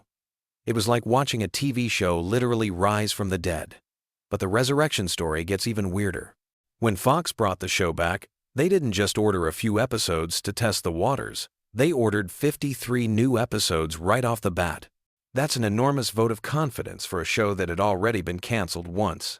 Seth MacFarlane suddenly went from unemployed animator to one of the most powerful people in Hollywood practically overnight. Now let's talk about the creative origins of the show, because they're absolutely fascinating. Seth MacFarlane created Family Guy when he was just 24 years old, fresh out of the Rhode Island School of Design. But here's what most people don't know. The show was originally pitched as a much more traditional family sitcom. The early concepts were way more grounded and realistic than what we ended up with. The character of Peter Griffin was originally going to be much more like a typical TV dad, still bumbling and overweight, but not the complete psychopath we know and love today. Stewie wasn't even going to be particularly smart or evil in the original concept. He was just going to be a regular baby with maybe slightly advanced vocabulary. Brian was going to be a normal dog who occasionally made witty observations but wasn't going to be a full conversation partner for the family. What changed everything was Seth MacFarlane's love of old Hollywood and classic animation. He grew up watching Looney Tunes, Tom and Jerry, and classic Disney cartoons, and he wanted to bring that level of visual comedy and surreal humor to primetime television. The problem was that most networks were terrified of anything too weird or experimental. Fox, however, was in a unique position in the late 90s. The Simpsons had proven that animated shows could work in prime time, but Fox was still considered the edgy, rebellious network. They were willing to take risks that ABC, CBS, and NBC would never consider. So when Seth pitched his cartoon about a dysfunctional family in Rhode Island, Fox was intrigued enough to order a pilot. The pilot episode is actually incredibly different from the show we know today. The animation style was cruder, the jokes were more straightforward, and the characters hadn't yet developed their extreme personalities. If you watch that original pilot, you can barely recognize it as the same show. It's like looking at baby photos of a celebrity. You can kind of see the resemblance, but it's clearly a work in progress. One of the most fascinating aspects of Family Guy's development is how the characters evolved over time. Take Stewie, for example. In the early seasons, he was genuinely trying to kill Lois and take over the world. His evil schemes were the driving force behind many episodes. But as the show went on, the writers realized that Stewie was funnier when he was dealing with more relatable problems, like sexuality, relationships, and growing up. This evolution wasn't accidental. It reflected Seth MacFarlane's own growth as a writer and person. When he created Stewie, MacFarlane was a young, single guy who thought evil baby plots were hilarious. But as he got older and more experienced, he realized that character-driven comedy was more sustainable than pure shock value. The same thing happened with Brian. Originally, he was just the voice of reason in the Griffin household, the one sane character who could comment on everyone else's craziness. But over time, the writers started exploring Brian's flaws and insecurities, turning him into one of the most complex characters on television. His pretentiousness, his failed writing career, his drinking problem, all of these traits developed organically as the show matured. Speaking of character development, let's talk about some of the inspiration behind the Griffin family. Peter Griffin was actually based on a security guard that Seth MacFarlane worked with during a summer job. The guy was loud, obnoxious, and completely inappropriate, but somehow lovable at the same time. MacFarlane found himself fascinated by how someone could be so offensive, yet still maintain friendships and a family. Lois was inspired by MacFarlane's own mother, but also by the classic TV mom archetype. The twist was making her come from a wealthy family, which allowed the writers to explore themes of class and privilege. It also gave them an excuse to put the Griffins in situations they normally couldn't afford, like fancy parties and expensive vacations. The supporting characters have equally interesting origins. Glenn Quagmire was originally supposed to be a minor character who appeared in maybe 1 or 2 episodes, but Seth MacFarlane's voice performance was so distinctive and memorable that the writers kept bringing him back. The giggity giggity catchphrase wasn't even scripted. MacFarlane improvised it during recording, and everyone thought it was so funny that they made it Quagmire's signature sound. Cleveland Brown started as a simple background character, but MacFarlane realized that having a calm, reasonable neighbor made Peter's craziness even funnier by contrast. The character became so popular that he eventually got his own spin-off show, though that's a whole other story of corporate politics and creative struggles. One of the most controversial aspects of Family Guy is its use of cutaway gags, those random flashbacks that have nothing to do with the main plot. Some critics hate them, calling them lazy writing and cheap laughs. But here's the thing. Those cutaways were actually inspired by some of the most sophisticated comedy ever created. Seth MacFarlane grew up watching Monty Python's Flying Circus, and he was fascinated by how the Pythons would interrupt their sketches with completely random animations and non sequiturs. He also loved the Marx Brothers movies, where the plot would screech to a halt for a musical number or a bizarre comedy bit that had nothing to do with anything else. The cutaway gags serve a specific purpose in Family Guy's comedy structure. They allow the writers to do jokes that would be impossible within the constraints of a normal sitcom plot. Want to make fun of a celebrity or reference an obscure movie? Just have Peter say, "This reminds me of the time I," and cut to whatever crazy scenario you can imagine. But here's something most fans don't realize. Many of those cutaways are actually incredibly expensive to produce. Each one requires new character designs, new backgrounds, new voice acting, and sometimes even new music. A single 30-second cutaway can cost more to animate than an entire scene of regular dialogue. Fox executives were initially horrified by how much money the show was spending on these seemingly throwaway jokes. The financial aspect of Family Guy is actually one of the most interesting parts of its story. When the show first premiered, animation was still considered a niche market for adults. The Simpsons was successful, but it was seen as a unique exception rather than proof that there was a broader market for animated comedy. Family Guy's success helped prove that there was actually a huge appetite for adult animated shows. This paved the way for series like American Dad, The Cleveland Show, Archer, Rick and Morty, and countless others. Without Family Guy's commercial success, the entire landscape of adult animation might look completely different today. The merchandising aspect is equally fascinating. Family Guy products generate hundreds of millions of dollars in revenue every year. T-shirts, toys, video games, Christmas ornaments, you name it, and there's probably a Family Guy version of it. The Stewie character alone has spawned an entire industry of baby-themed merchandise with surprisingly dark humor. But perhaps the most interesting aspect of Family Guy's cultural impact is how it changed the way we think about offensive comedy. The show pushes boundaries that would have been unthinkable on television even 10 years before it premiered. Yet somehow, it manages to get away with jokes that would destroy other shows. The secret is in the show's self-awareness. Family Guy knows that it's offensive, and it's constantly making jokes about its own offensiveness. When Peter does something terrible, the other characters usually call him out on it. When the show makes a controversial reference, it often follows it up with a joke about how inappropriate the reference was. This meta-humor creates a kind of protective bubble around the show's more controversial content. Viewers understand that they're not supposed to take Peter Griffin seriously as a role model. He's clearly meant to be a cautionary tale about what happens when someone has no filter and no self-awareness. The voice acting on Family Guy deserves its own deep dive because it's honestly incredible. Seth MacFarlane voices 4 of the main characters: Peter, Brian, Stewie, and Glenn Quagmire, plus dozens of supporting characters and celebrity impersonations. His range is absolutely mind-blowing when you really think about it. But here's what's even more impressive. MacFarlane often records conversations between his own characters. That means he's essentially having entire dramatic scenes with himself, switching between voices and maintaining the emotional continuity of multiple characters simultaneously. It's like watching a one-man theater performance every time you see Peter and Brian have a heart-to-heart conversation. The other voice actors are equally talented.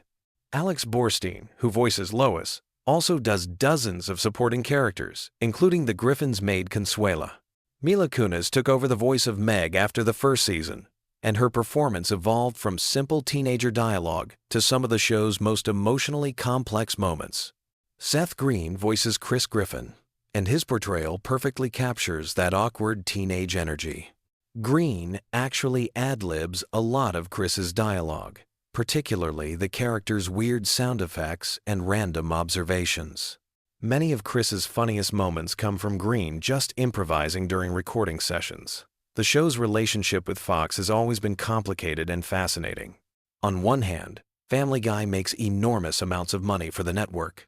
On the other hand, it constantly creates controversy and pushes the boundaries of what's acceptable on broadcast television. There have been numerous instances where Fox executives have asked the writers to tone down certain jokes or storylines. Sometimes the writers comply, but often they find creative ways to work around the censorship. This has led to some incredibly clever wordplay and visual innuendo that's actually funnier than whatever the original joke was going to be. The international success of Family Guy is another interesting chapter in its story. The show airs in dozens of countries around the world, and each market has its own unique censorship challenges. Some countries cut entire scenes, while others dub over offensive dialogue with completely different jokes. In some markets, Stewie's sexuality is completely removed from his character arc. In others, references to religion or politics are heavily edited. This has created dozens of different versions of the show, each tailored to local sensitivities and cultural norms. Looking at Family Guy's legacy today, it's clear that the show fundamentally changed television comedy.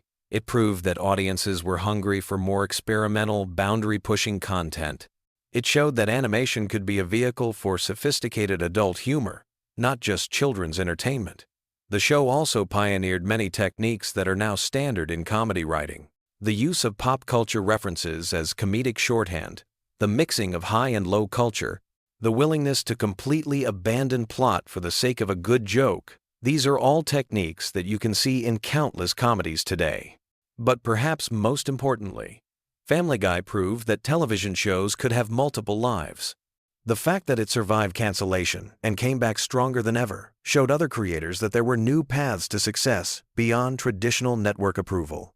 As we wrap up this deep dive into Family Guy lore, it's worth noting that the show is still evolving and changing. Seth MacFarlane has stepped back from day-to-day involvement to focus on other projects, but the show continues under new leadership. Each season brings new controversies, new characters, and new ways to push the boundaries of what's possible on television. Whether you love it or hate it, Family Guy has left an indelible mark on popular culture. It's a show that dared to be different, survived multiple attempts to kill it, and emerged as one of the most successful and influential comedies of the modern era.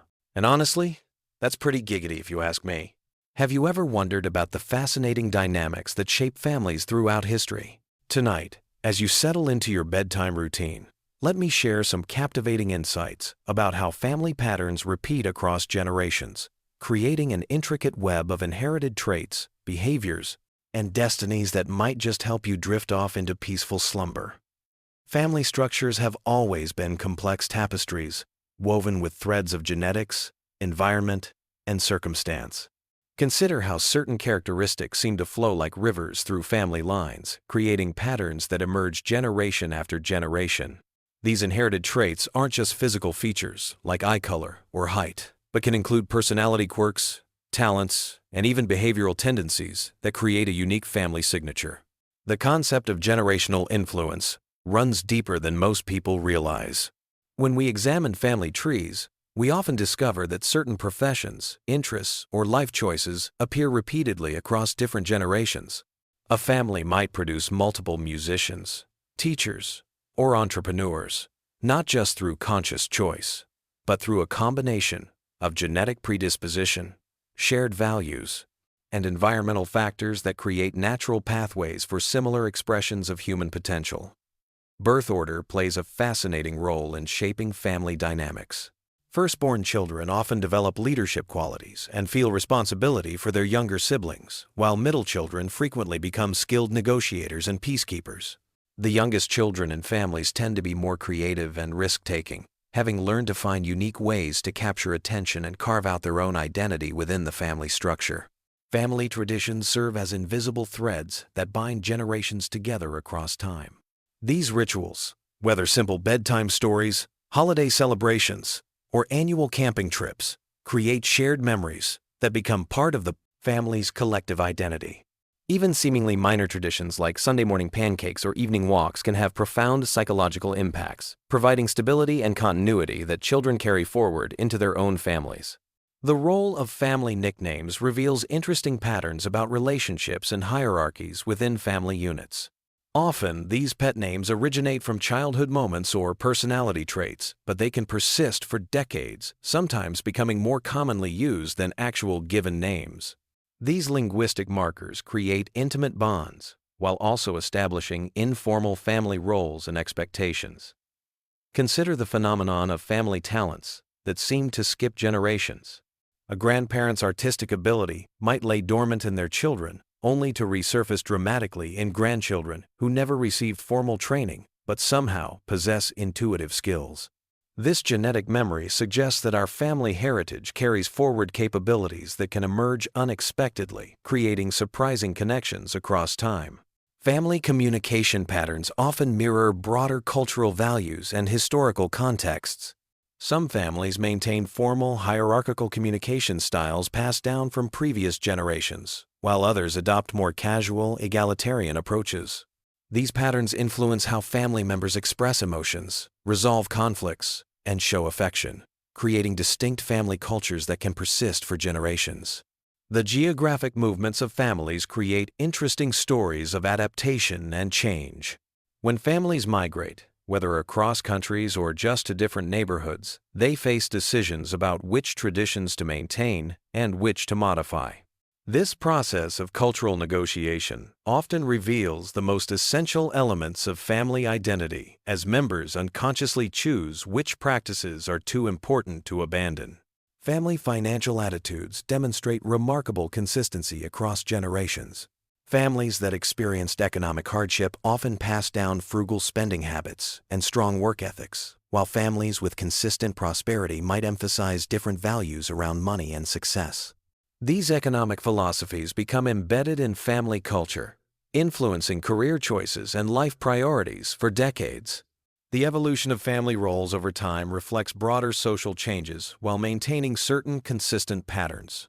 Traditional gender roles within families have shifted significantly, yet many families still maintain informal divisions of labor and responsibility that echo historical patterns. Understanding these shifts helps us appreciate how families serve as bridges between past and present social norms.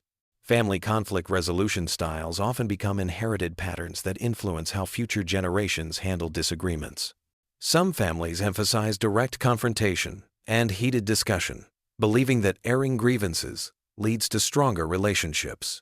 Others prioritize harmony and indirect communication, viewing conflict as something to be minimized rather than engaged. These approaches shape children's expectations about relationships throughout their lives. The role of family storytelling in preserving history cannot be overstated. Every family has its collection of stories about ancestors, significant events, and character-defining moments. These narratives serve multiple purposes. They preserve important information, reinforce family values, and create a sense of belonging to something larger than individual experience. The way these stories are told and retold shapes family identity. Family eating habits and food traditions reveal deep cultural connections and emotional bonds. Certain recipes become treasured family heirlooms, passed down with specific techniques and accompanying stories.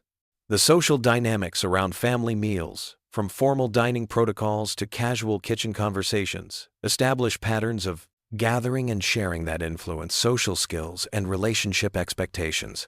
Educational values within families create powerful legacies that influence multiple generations. Some families prioritize formal academic achievement, creating environments where intellectual curiosity and scholarly success are highly valued. Others emphasize practical skills and hands-on learning, believing that real-world experience provides the best education. These educational philosophies shape career paths and life choices across generations. Family attitudes toward risk and adventure demonstrate interesting patterns of inheritance and rebellion. Conservative families might produce generations of careful planners and cautious decision-makers, while more adventurous families encourage risk-taking and exploration.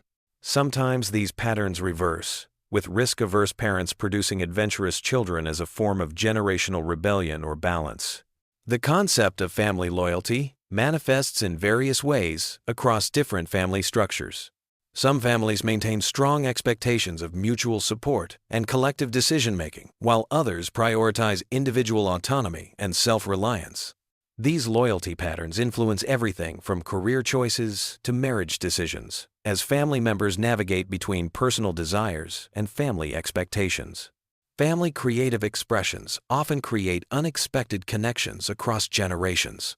A love of music, visual arts, writing, or craftsmanship can emerge in various family members, sometimes connecting distant relatives who share artistic sensibilities. These creative threads create special bonds and often become sources of family pride and identity. The role of family pets in shaping household dynamics deserves special attention. Animals often become integral family members, teaching children about responsibility, empathy, and loss. The way families choose, care for, and remember their pets reveals important values about nurturing, commitment, and the circle of life. Family travel patterns and attitudes toward exploration influence worldview development across generations. Some families prioritize exposure to different cultures and experiences, believing that travel broadens perspective and builds character. Others focus on deep connections to local communities and familiar environments, emphasizing the importance of roots and stability. The management of family secrets and sensitive information creates complex dynamics that can influence relationships for generations. How families handle difficult topics like addiction, mental health issues, financial problems, or relationship conflicts, establishes patterns of openness or secrecy that affect trust and communication across multiple generations. Family celebration styles reflect deeper values about community, tradition, and joy. Some families create elaborate celebrations for birthdays, holidays, and achievements, believing that marking special occasions strengthens bonds and creates positive memories. Others prefer quiet, intimate acknowledgments, focusing on personal meaning rather than external display. The role of extended family members like grandparents, aunts, uncles, and cousins in providing alternative perspectives and relationships cannot be overlooked. These connections often provide children with different models of adult behavior and alternative sources of support, enriching the family experience and providing backup systems during difficult times. Family decision-making processes reveal important patterns about authority, consensus building, and individual voice within family structures. Some families operate as democracies, where everyone's opinion carries weight, while others maintain hierarchical structures where certain members hold more influence. These patterns shape children's expectations about leadership and participation in other social contexts. The preservation and sharing of family photographs and mementos creates tangible connections to family history. The way families organize, display, and discuss these artifacts influences how younger generations understand their heritage and place within the family narrative. Digital technology has transformed these practices while maintaining their essential emotional functions. Family approaches to health and wellness often establish lifelong patterns that influence physical and mental well-being. Some families prioritize active lifestyles and preventive care, while others may have more reactive approaches to health issues.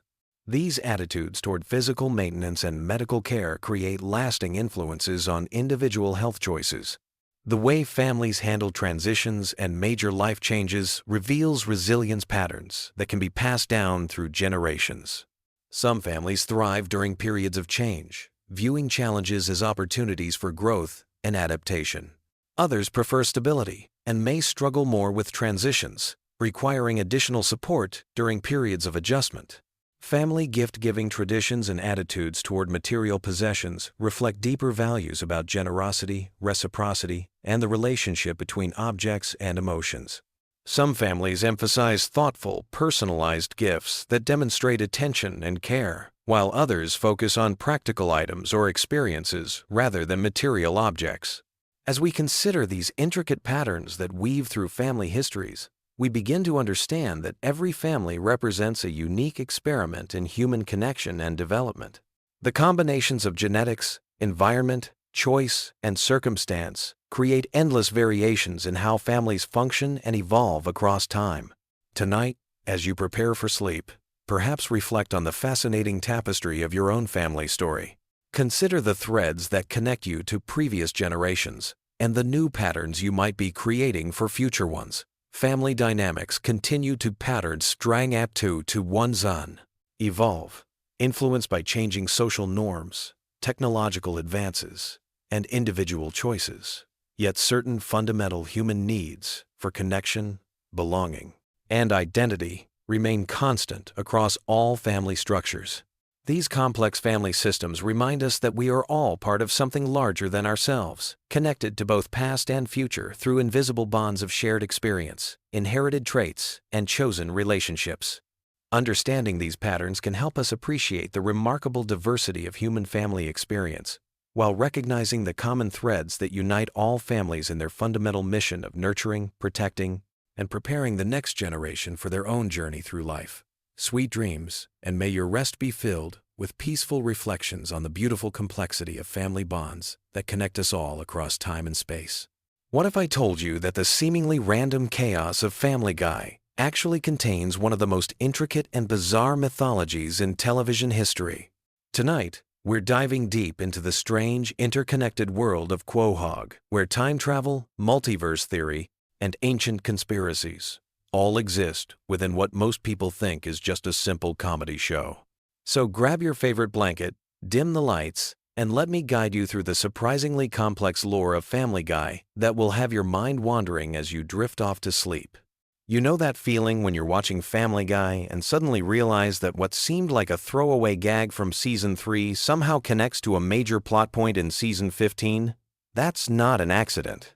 The writers have been weaving an elaborate tapestry of continuity that most viewers never even notice. But once you start paying attention, you'll see that every cutaway gag, every random flashback, and every seemingly nonsensical moment is actually part of a much larger story. Let's start with something that might surprise you. Peter Griffin isn't just a bumbling father figure. He's actually descended from a long line of historically significant troublemakers. We've seen his ancestors throughout various time periods, and there's a pattern that emerges. The Griffin bloodline has been consistently disrupting major historical events for centuries. From medieval times to the Wild West, from the Revolutionary War to World War II, there's always been a Griffin somewhere causing chaos at pivotal moments in history. But here's where it gets really interesting. These aren't just random coincidences or simple gags for historical episodes. The show has established that the Griffin family exists in a temporal loop where their actions in the past directly influence their present circumstances. Remember when Peter traveled back in time and accidentally prevented the American Revolution? The ripple effects of that single action created an entirely different timeline where the Griffins lived under British rule. This suggests that the Griffin family exists as a kind of temporal anchor point, a family whose actions echo across time itself. Now let's talk about Stewie, because his story is far more complex than most people realize. Yes, he's a baby with advanced intelligence and a time machine, but the implications go much deeper. Stewie represents something unprecedented in human evolution. His intelligence isn't just advanced for a baby, it's advanced for humanity as a whole. He's essentially a post-human being trapped in an infant's body, which explains his constant frustration with the limitations of his physical form. The time machine isn't just a convenient plot device either. Stewie's relationship with time travel reveals something profound about the nature of destiny in the Family Guy universe. Every time he attempts to change major events, the universe seems to course-correct itself. This suggests that certain events are fixed points in time, and the Griffin family's role in history is one of those unchangeable constants. Stewie's time machine becomes less of a tool for changing the past and more of a window for understanding the predetermined nature of his family's fate. But Stewie's sexuality and his relationship with Brian opens up another layer of the mythology. Their adventures together through time and space aren't just buddy comedy escapades. They represent the classic pairing of intellect and wisdom, youth and experience, ambition and acceptance. Stewie's gradual acceptance of his own identity parallels his growing understanding of his place in the cosmic order of things. Brian, meanwhile, serves as the show's philosophical anchor. He's not just a talking dog with human characteristics. He represents the voice of reason in a world that has abandoned logic entirely. His alcoholism, his failed writing career, his complicated romantic relationships, they all serve a purpose. In the larger narrative, Brian is essentially the Greek chorus of Family Guy, commenting on the absurdity around him while being equally absurd himself. The dog's intellectual pretensions aren't character flaws. They're survival mechanisms. In a universe where chaos reigns supreme and logical consequences rarely apply, Brian maintains his sanity by clinging to intellectual pursuits and artistic ambitions. His constant failures in these areas aren't meant to mock intellectualism. They're meant to show how difficult it is to maintain rational thought in an irrational world. And then there's the question of why Brian can talk in the first place. The show has never provided a definitive explanation, but the evidence suggests something far more significant than a simple cartoon convention. Brian's intelligence and speech patterns indicate that he might be the result of some kind of experiment or evolutionary leap. His relationship with the Griffin family isn't coincidental, it's symbiotic. They need his rationality to ground their chaos, and he needs their acceptance to validate his existence. Let's shift our focus to the town of Quahog itself, because the setting is just as important as the characters.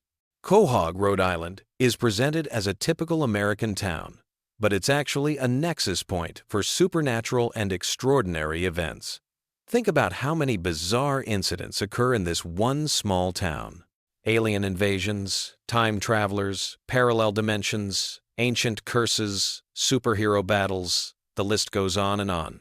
This isn't just because it's a cartoon where anything can happen. Quahog exists as a kind of soft spot in reality where the normal rules don't apply. The town's history is filled with references to occult practices, mysterious disappearances, and unexplained phenomena. The founding families of Quahog weren't just ordinary settlers. They were practitioners of strange rituals and keepers of ancient secrets. The Pewterschmidt family, Lois's relatives, play a crucial role in this hidden history. They're not just wealthy socialites with old money. They're descendants of a secret society that has been manipulating events from behind the scenes for generations. Francis Pewterschmidt's vast fortune isn't just the result of good investments and business acumen. It's built on knowledge of future events and manipulation of historical outcomes. This explains why Lois, despite coming from such a refined background, chose to marry someone like Peter. It wasn't just rebellion against her upbringing. She was fulfilling her role in a predetermined pattern that her family has been orchestrating for decades. The Pewterschmidts needed the chaos that the Griffin bloodline represents, and the Griffins needed the resources and connections that the Pewterschmidts provide. Meg's place in this family dynamic is particularly tragic when you understand the deeper mythology. She's not just the family scapegoat because she's awkward and unpopular. She represents the potential for breaking the cycle that has trapped both family lines for generations. Her outsider status, her rejection by both families, her struggle to find her own identity, these all position her as the one Griffin who might escape the predetermined pattern. But the universe actively works against her attempts at independence. Every time Meg tries to establish her own path, circumstances conspire to pull her back into the family dysfunction. This isn't just bad luck or poor writing.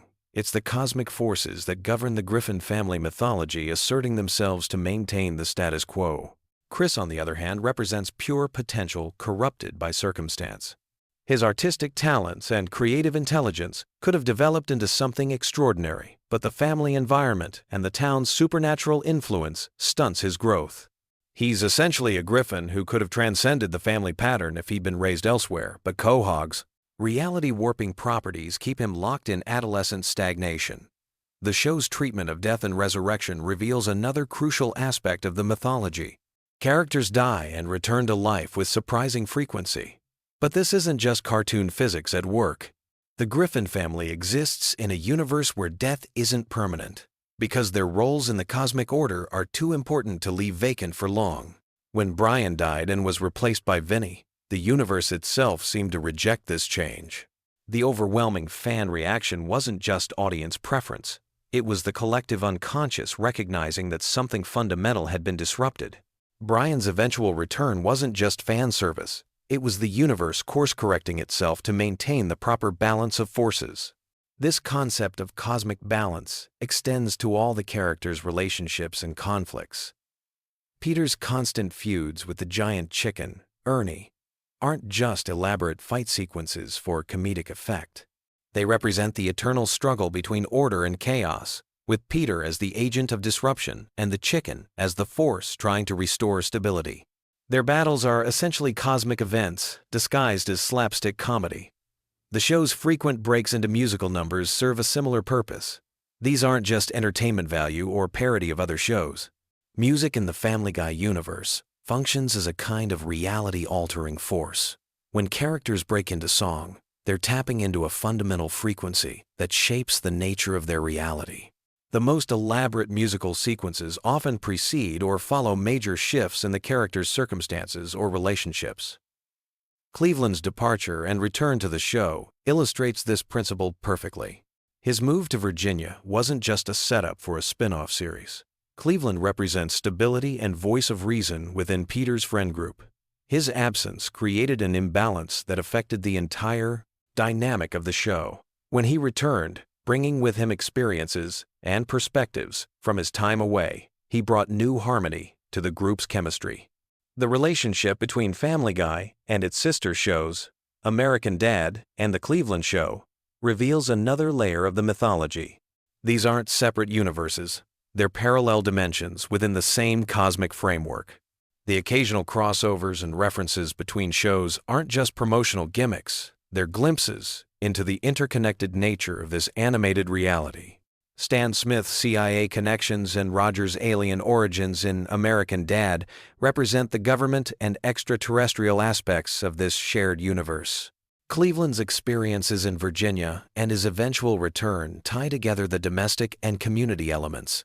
All three shows explore different facets of the same underlying themes about family, identity, and the struggle to maintain humanity in an increasingly absurd world.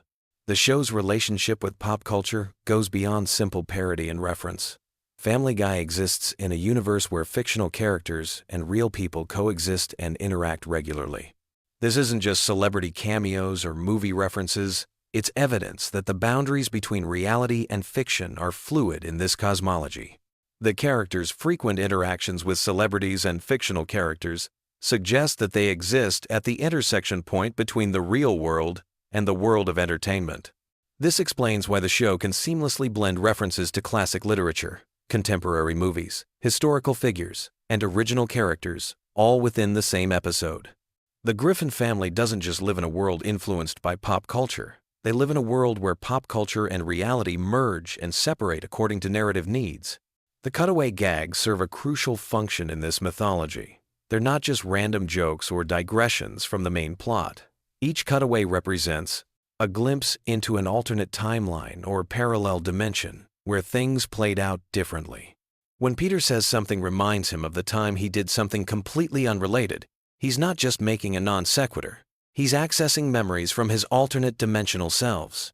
This interpretation explains why the cutaway gags often feature the characters in completely different historical periods, professions, or circumstances.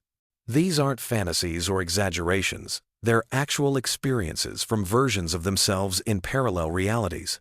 The Griffin family's consciousness apparently extends across multiple dimensions, giving them access to memories and experiences from their alternate selves.